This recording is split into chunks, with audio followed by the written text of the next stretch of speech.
Good morning students, मैं पीयूष शर्मा। आज की क्लास में हम बात करेंगे एनसीईआरटी क्लास 9th। सब्जेक्ट है हमारा केमिस्ट्री। इसमें आज हम बताएंगे आपको लेसन 3rd है हमारा, और इस लेसन का नाम है परमाणु एवं अणु। मतलब क्या, एटम एंड मॉलिक्यूल्स। बच्चों, जब ये दोनों नाम आते हैं परमाणु एवं अणु, तो सबसे पहले हमारे दिमाग में ये आता है परमाणु के बारे में कि इस संसार में, इस पूरे ब्रह्मांड में जो सबसे छोटी, मतलब जिसको बोले सूक्ष्मतम कण, मतलब माइक्रो पार्टिकल्स, मतलब कि एक ऐसा कण, एक ऐसी लास्ट स्टेज जहाँ पे उसको डिवाइड ना करा जाए, मतलब जो विभाज्य ना हो, जिसको हम बोलते हैं अविभाजित। ठीक है, मतलब मैं अगर आपको ये बोलूँ कि मेरे हाथ में अगर एक चौक का टुकड़ा लग रहा है, जैसे ये रहा, ये चौक का टुकड़ा मेरे हाथ में लग रहा है, अगर मैं इसको अगर पीस दूँ, पीसने के बाद जो बचेगा वो तो बचेगा पार्टिकल्स। ठीक है, ठीक है। उसके बाद मैं इसको देखूं तो फिर क्या बचेगा, तो मॉलिक्यूल, अणु। उसके बाद एक ऐसा पार्टिकल जो आगे और टुकड़ों में डिवाइड ना हो, उसको मैं क्या बोलूँगा बच्चों, परमाणु बोलूँगा। और जो कि मेरी नगन आँखों को, मतलब कि सादा आँखों से नहीं दिखाई देगा, जिसको हम माइक्रोस्कोप के द्वारा देखेंगे। तो कहने का मतलब यही है कि अगर परमाणु की बात करूँ तो एक ऐसा पार्टिकल्स, एक ऐसा कण जो डिवाइड ना हो, जो और छोटे छोटे पार्ट में डिवाइड ना हो। तो अब जैसे मैं आपको यहाँ पे कुछ एग्जाम्पल बताता हूँ कि परमाणु को हम किस तरीके से दिखा सकते हैं। सबसे पहले मैंने बोला परमाणु, ठीक, इसको बोलते हैं एटम। ठीक है, अब मैं यहाँ पे जैसे आपको बोलूँ ये हाइड्रोजन है, करेक्ट। अब ये हाइड्रोजन है, ठीक है, या मैंने बोल दिया नाइट्रोजन, या मैंने बोल दिया कार्बन, या मैंने बोल दिया पी से फास्फोरस। ठीक है, अब इनके जैसे ये जो एटम है, वो एटम भी किस तरीके से बना है। क्वेश्चन एक ये भी आता है बच्चों के दिमाग में कि जो सारी की सारी चीज़ें हैं, जो भी वस्तुएं हैं या जो भी सामग्री है, वो एक छोटे से पार्टिकल्स एटम से बनी है। लेकिन क्या एटम भी किसी चीज़ से मिलके बना है? बिल्कुल बना है बच्चों। जो एटम है वो हमारा मिलके बना है इलेक्ट्रॉन, प्रोटॉन और न्यूट्रॉन। ये इन तीन चीज़ों से मिलके बना है।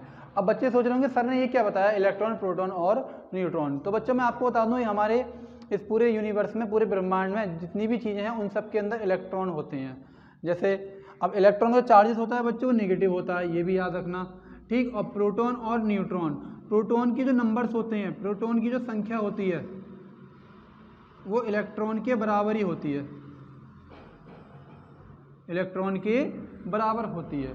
ठीक है, अब इसमें क्या है, इलेक्ट्रॉन और जो इलेक्ट्रॉन के नंबर्स और जो प्रोटॉन की संख्या होती है, ये हमारी इक्वल होती है, और इसको हम क्या बोलते हैं बच्चों, परमाणु क्रमांक।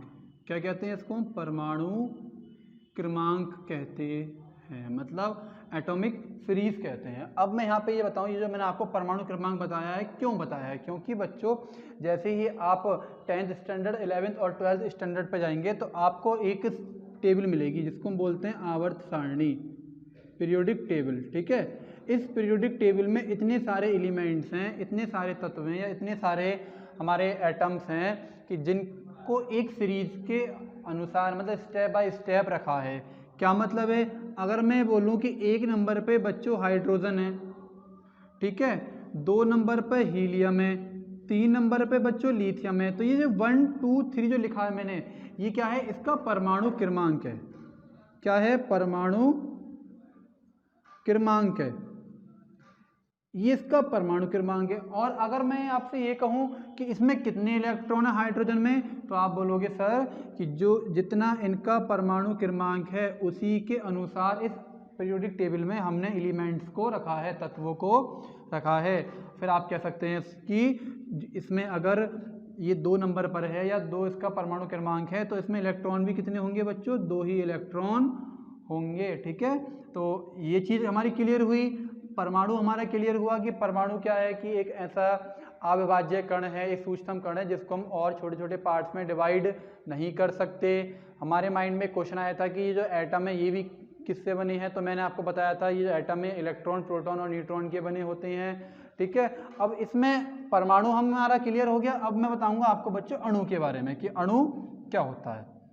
तो बच्चों ये जो अणु हैं हमारे, अणु, ठीक है, ये किससे मिलके बने होते हैं।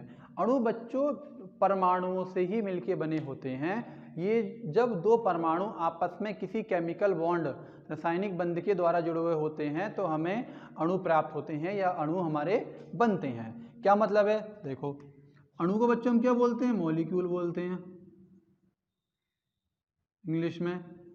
ठीक, अब है क्या, अगर मैं आपसे बोलूं कि दो या दो से अधिक परमाणु जब आपस में किसी केमिकल बॉन्ड के साथ जुड़े होते हैं तो अणु का निर्माण होता है। देखिए किस तरीके से। फॉर एग्जाम्पल इसमें बच्चों अगर मैं आपको बोलूं कि मेरे पास एक ये क्लोरीन परमाणु है, एक ये दूसरा क्लोरीन परमाणु है, ठीक है, तो इधर क्या बनेगा बच्चों? क्लोरीन 2, मतलब ये क्या बन गया? ये क्या है? ये एक क्लोरीन का अणु है, मतलब क्या है? ये मॉलिक्यूल है। और यहाँ पे ये दोनों क्या है बच्चों? ये दोनों हमारे परमाणु है, एक ये परमाणु, एक ये परमाणु।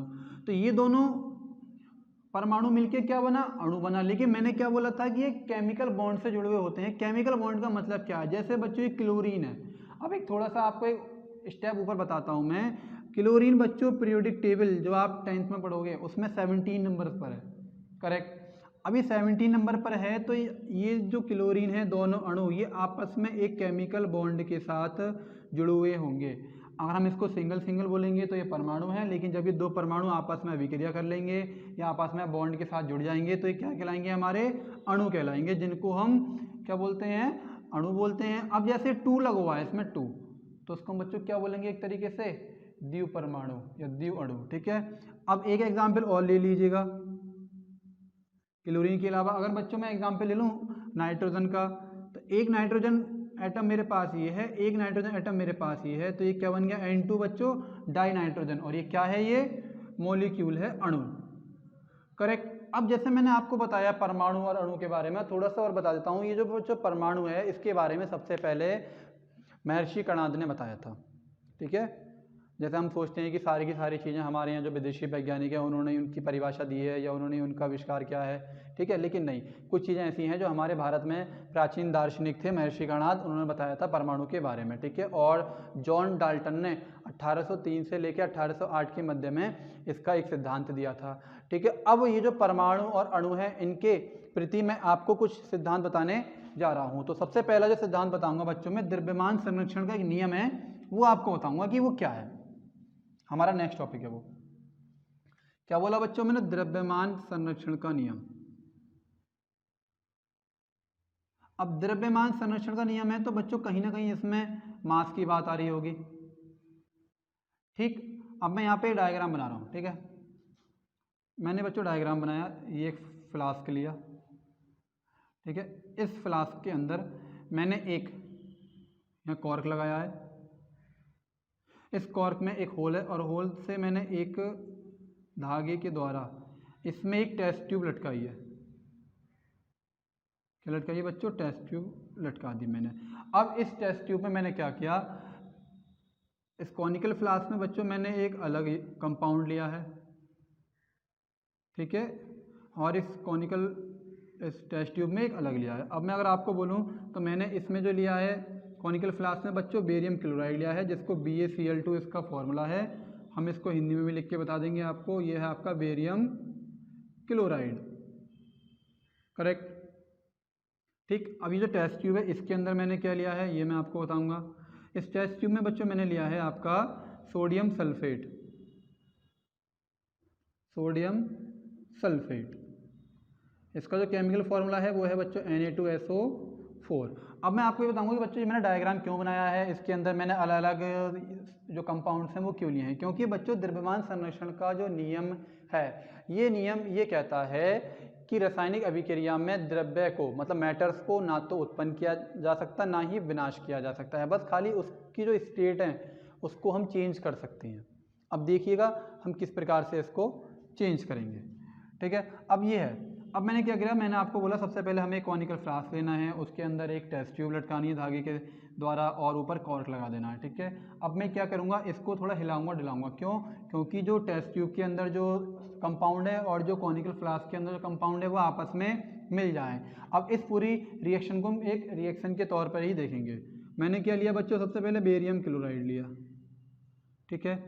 अब मैं इसमें क्या मिला रहा हूँ, इसमें मिला रहा हूँ बच्चों सोडियम सल्फेट Na2SO4 मिला रहा हूँ, ठीक है। अब इतनी सी बात मैं बता दे रहा हूँ आपको बच्चों, इसका वेट बाहर और इसका वेट बाहर, सोडियम सल्फेट का और बेरियम क्लोराइड का इधर क्या है, अब जब ये आगे जाके रिएक्शंस करेंगे तो क्या रिएक्शंस करेंगे ये मैं आपको बता दे रहा हूँ बच्चों। ये जो Cl2 है, क्लोरीन के 2 अणु और सोडियम के 2 अणु, ये आपस में रिएक्शंस कर लेंगे, आपस में रिएक्शंस कर लेंगे तो क्या बनेगा, 2 सोडियम है 2 क्लोरीन है, तो बच्चों ये बनेंगे हमारे पास NaCl। NaCl के कितने मॉलिक्यूल बनेंगे, 2, जिसको क्या बोलते हैं हम, सोडियम क्लोराइड, और एक क्या है ये, नमक प्लस। अब बचा क्या हमारे पास, बेरियम और SO4। बच्चों ये आपस में मिलके क्या बनेगा, बेरियम सल्फेट बनेगा। अब मैं यहाँ पे एक चीज़ और बता दूँ आपको कि इनका जो वेट है, मान के लिए इसका वेट 1.25 है, इसका वेट 1.45 ग्राम्स है, ठीक है। इन दोनों का वेट आगे जाके जो हमारे नए प्रोडक्ट मिले हैं इनका वेट, ठीक है, इनका वेट ये कैसा होगा बच्चों, इक्वल ही होगा, ठीक है। मैंने क्या बोला था, हम जो द्रव्य है मैटर उसको रासायनिक अभिक्रिया के दौरान ना तो उत्पन्न कर सकते हैं ना उसका विनाश कर सकते हैं, खाली उसको चेंज कर सकते हैं, ठीक है। मैंने क्या करा, बेरियम क्लोराइड सोडियम सल्फेट की रिएक्शंस कराई, तो सोडियम क्लोराइड और बेरियम सल्फेट मेरा यहाँ प्राप्त हो गया। तो ये था बच्चों हमारा द्रव्यमान संरक्षण का नियम। अब इसमें एक नियम और है इम्पोर्टेंट, जिसको हम बोलते हैं स्थिर अनुपात का नियम। अब स्थिर अनुपात का जो नियम है बच्चों, उसमें हम ये कहते हैं कि जितने भी हमारे पास अणु हैं, ठीक है, अब वो अणु जो हैं उनका W तो अलग हो सकता है, मतलब वेट तो अलग हो सकता है, लेकिन जो उनका रेशियो है, अनुपात, वो निश्चित होता है। क्या मतलब, जैसे मैं यहाँ पे आपको एक चीज़ बताता हूँ, एक एग्जाम्पल देता हूँ। मैंने बोला बच्चों H2O, ये क्या है, ये जल का रासायनिक सूत्र है, ठीक है। अगर मैं ये बोलूँ कि मैं इसकी 2 मात्रा ले रहा हूँ बच्चों, एक तो ले रहा हूँ 5 ग्राम और एक ले रहा हूँ 10 ग्राम, ठीक है। बच्चों उनका W तो अलग अलग है, ठीक है, अलग अलग है, लेकिन जो इसमें हाइड्रोजन और ऑक्सीजन जो हैं, इसमें जो परमाणु है, हाइड्रोजन के 2 परमाणु और ऑक्सीजन का 1 परमाणु जो है, इनका जो रेशियो है बच्चों फिक्स होगा, वो 5 ग्राम में भी फिक्स होगा और 10 ग्राम W में भी फिक्स होगा, मतलब इस वेट में भी 5 ग्राम में भी और 10 ग्राम में बिल्कुल ये फिक्स होगा। कैसे, इसको निकालते कैसे हैं ये भी देखिएगा बच्चों। मैंने क्या बताया था, पीरियोडिक टेबल में हाइड्रोजन 1 नंबर पर है, करेक्ट, और ऑक्सीजन 8 नंबर पर है, ठीक है। अब यहाँ पे बात आ जाती है बच्चों की इनके अणुभार की। हाइड्रोजन का बच्चों होता है 1, लेकिन यहाँ पे हाइड्रोजन संख्या में कितनी है बच्चों, 2, ठीक है। और ये ऑक्सीजन कितने नंबर पर है पीरियोडिक टेबल में, 8 नंबर पर है, लेकिन इसका जो अणुभार है वो कितना होता है बच्चों, 16। अब मैं इसको डिवाइड करूँगा, 2 1 जा 2, 2 8 जा 16, तो यहाँ पे जो इसका रेशियो निकल के आएगा 8:1, जो इसका स्थिर अनुपात आएगा, मतलब कि एक ऐसा अनुपात जो कि स्थिर है, जो कि मतलब बिल्कुल कांस्टेंट है, यही रहेगा। अब ये 8:1 जो है, हाइड्रोजन और ऑक्सीजन का अनुपात, वो 5 ग्राम वाली मात्रा में भी फिक्स है और 10 ग्राम वाली मात्रा में भी फिक्स है। इसके अलावा आप एक और देख लीजिएगा एग्जाम्पल, यहाँ पे मैंने जल का बताया है, आप एक एग्जाम्पल और देख लीजिएगा। जैसे मैं बोलूँ बच्चों NaCl, नमक, ठीक है बच्चों। अब नमक जो सोडियम है इसमें, और नंबर क्लोरीन, क्लोरीन हमारा 17 नंबर पर है पीरियोडिक टेबल में और सोडियम हमारा 11 नंबर पर है, ठीक है। अब मैं बोलूँ कि सोडियम का जो अणुभार है, जो मॉलिक्यूलर मास है, वो कितना होता है बच्चों, 23 होता है, और क्लोरीन का 35.5 होता है। अब इनका ये जो वेट आया है, जो अणुभार आया है, ये डिवाइड नहीं हो सकता, ठीक है। अब इसका जो 23:35.5 है बच्चों, ये फिक्स होता है, चाहे आप चंद्रमा पे जाके इसको चेक कर लो चाहे धरती पे चेक कर लो, ठीक है। तो मैंने बताया आपको द्रव्यमान संरक्षण का नियम, स्थिर अनुपात का नियम। अब हम बात करेंगे ये जो मैंने आपको बताया था परमाणु और अणु, परमाणु भार कैसे निकालते हैं, एटॉमिक वेट और मॉलिक्यूलर वेट कैसे निकालते हैं। तो इसके लिए बच्चों मैं आपको बता दूं, अभी तो आपकी ऑनलाइन क्लासेस चल रही है, लेकिन अगर गवर्नमेंट ने अगर नोटिस दिया और कॉलेज खुला तो आपको सबसे पहले पीरियोडिक टेबल याद होनी चाहिए 20 नंबर तक। हमारा नेक्स्ट टॉपिक क्या है बच्चों, परमाणु भार, ठीक है, परमाणु भार, और दूसरा है हमारा अणु भार, ठीक है। इनको मैं एक साथ लेके क्यों चलूंगा, क्योंकि आपको कंपेयर से अच्छा लगेगा और समझ में भी एकदम आएगा। नंबर 1, अगर मैं यहाँ पे लिखूँ बच्चों ऑक्सीजन, ठीक है, अभी मैं खाली लिख दे रहा हूँ, जो मेरे दिमाग में आएगा वो लिख दे रहा हूँ। ऑक्सीजन लिख दिया मैंने, सल्फर लिख दिया, ठीक है। अब क्या करा, ये तो बच्चों एटम है, ऑक्सीजन का प्रतीक चिन्ह O होता है, सल्फर कितना होता है बच्चों, S होता है, करेक्ट। इधर मैं अब इसका अणुभार के लिए क्या करूँगा, तो कोई ना कोई अणु तो लूँगा, यहाँ बच्चों मैंने ले लिया H2O जल और यहाँ ले लिया मैंने सल्फर डाइऑक्साइड गैस ले ली। अब क्या करूँगा, पहले तो उनका परमाणु भार निकालूंगा जो इनके एटम है, और बाद में जो इनके मॉलिक्यूल हैं, जैसे जल का एक मॉलिक्यूल है मेरे पास, सल्फर डाइऑक्साइड गैस का एक मॉलिक्यूल है, इनका वेट निकालूंगा। तो अब मुझे क्या पता होना चाहिए बच्चों, इसका परमाणु क्रमांक पता होना चाहिए, एटॉमिक सीरीज जो मैंने भी आपको बताई थी। अब बच्चों ये जो है हमारा ऑक्सीजन, ये 8 नंबर पर है, करेक्ट, पीरियोडिक टेबल में, बार बार बता रहा हूँ मैं, पीरियोडिक टेबल में, ठीक है। और जो सल्फर है वो कितने नंबर पर है बच्चों, 16 नंबर पर है। अब इसमें क्या है, इसमें जो मैंने आपको बताया था अभी, जो परमाणु है वो किससे मिलके बना है, इलेक्ट्रॉन, प्रोटॉन और न्यूट्रॉन से। तो इसमें जो बच्चों इलेक्ट्रॉन, प्रोटॉन और न्यूट्रॉन की संख्या कितनी है, वो फिक्स है, समान है, और इसका जो परमाणु भार आएगा वो आएगा 8 दूनी 16 आएगा बच्चों, और इसका 16 दूनी 32 आएगा। क्या है ये बच्चों, हमारे परमाणु भार। इसको हम क्या बोलते हैं बच्चों, AMU से प्रदर्शित करते हैं, ये इसका मात्रक है। AMU की फुल फॉर्म क्या है बच्चों, एटॉमिक मास यूनिट, करेक्ट। क्यों एटॉमिक क्यों आ गया, क्योंकि बच्चों परमाणु, और ये के मास का मतलब भार या द्रव्यमान, और यूनिट का मतलब क्या होता है, मात्रक, ठीक है। ये इसको हम AMU से प्रदर्शित करते हैं, ठीक है। एक आध और देख लेते हैं, जैसे मैंने लिख दिया बच्चों, यहाँ पे लिख दिया नाइट्रोजन। नाइट्रोजन 7 नंबर पर है बच्चों पीरियोडिक टेबल में, लेकिन इसका जो अणु भार, तो ये वाला है आपका जो परमाणु भार है वो कितना है इसका, 7 दूनी 14, और AMU। अब मैं यहाँ पे आपको ऐसे दिखाता हूँ कि जिनको स्क्वायर करने के बाद भी उनका एक नंबर ज़्यादा आता है। जैसे मैंने बोला यहाँ पे बच्चों आपके लिए पोटेशियम ले लो, या मैग्नीशियम ले लो, या सोडियम ले लो, चलो सोडियम ले लिया मैंने, सोडियम बच्चों 11 नंबर पर है, ये इसका परमाणु क्रमांक है। लेकिन अब आप सोचोगे 11 दूनी 22 लिखेंगे सर, या 22 इसका आंसर में बता देंगे, लेकिन नहीं। लेकिन इसमें जो मैंने आपको बताया था कि एटम किससे मिलके बने होते हैं, इलेक्ट्रॉन, प्रोटॉन और न्यूट्रॉन, तो इसमें जो बच्चों प्रोटॉन और न्यूट्रॉन का जो रेशियो है बच्चों वो क्या है, इलेक्ट्रॉन 11 हैं और न्यूट्रॉन इसमें 12 हैं, क्योंकि इलेक्ट्रॉन और प्रोटॉन की संख्या बच्चों सेम होती है। तो 11 और 12 कितना हो गया, 23 हो गया।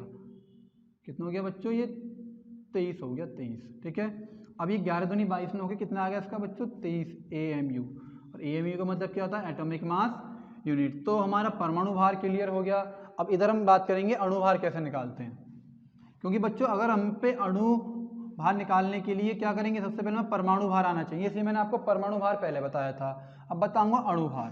देखिएगा सबसे पहले हम बताएंगे बच्चों H2O का, करेक्ट। मैंने क्या बोला, हाइड्रोजन 1 नंबर पर है, और ऑक्सीजन कितने नंबर पर है, 8 नंबर पर है।